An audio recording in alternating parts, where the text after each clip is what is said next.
Hey, this is Lawrence Crockett with The Gift for Life, and I'm here with Dr. Danny Cox, the famous pet vet.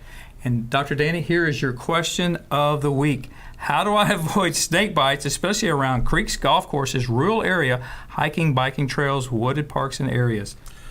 Well, it's common sense. Be aware. First, you don't go there without being aware that there could be snakes there, okay? Right. And you want to stay on trails. Don't get off the trails because, and this goes for your dog too, obviously they like to go and stick their nose into things, and sometimes they come back with a snake bite. And they're very, there's snakes that are poisonous, there's non-poisonous. But, here in our area, we see primarily copperhead bites. We'll see some water moccasins, a few rattlesnakes. It's not common here. But the thing about it is it an emergency? Is it a non-emergency?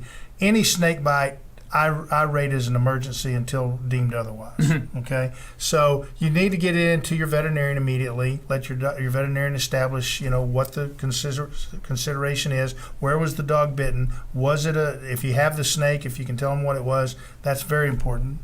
Because then you know whether it's venomous or not.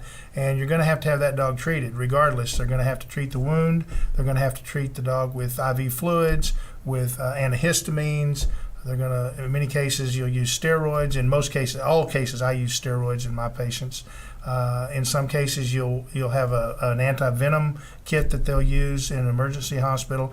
The anti-venom is good really against certain snakes, but it's not necessary. And I'll tell you that it's very expensive. If it's a human bite now, if you're bitten by a snake, you should get the antivenom. Your dogs have a different set of enzymes that contradict some of those effects, and they don't typically have severe reactions like you or I would, and that's why the antivenom works in people and not in dogs to help them.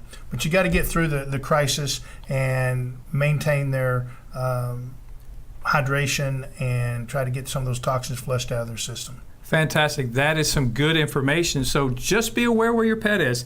I always keep Max with me. I know you keep your dogs with Absolutely. you also. So, hey, Dr. Danny, that's our question of the week. Thank you, everybody. Thank you.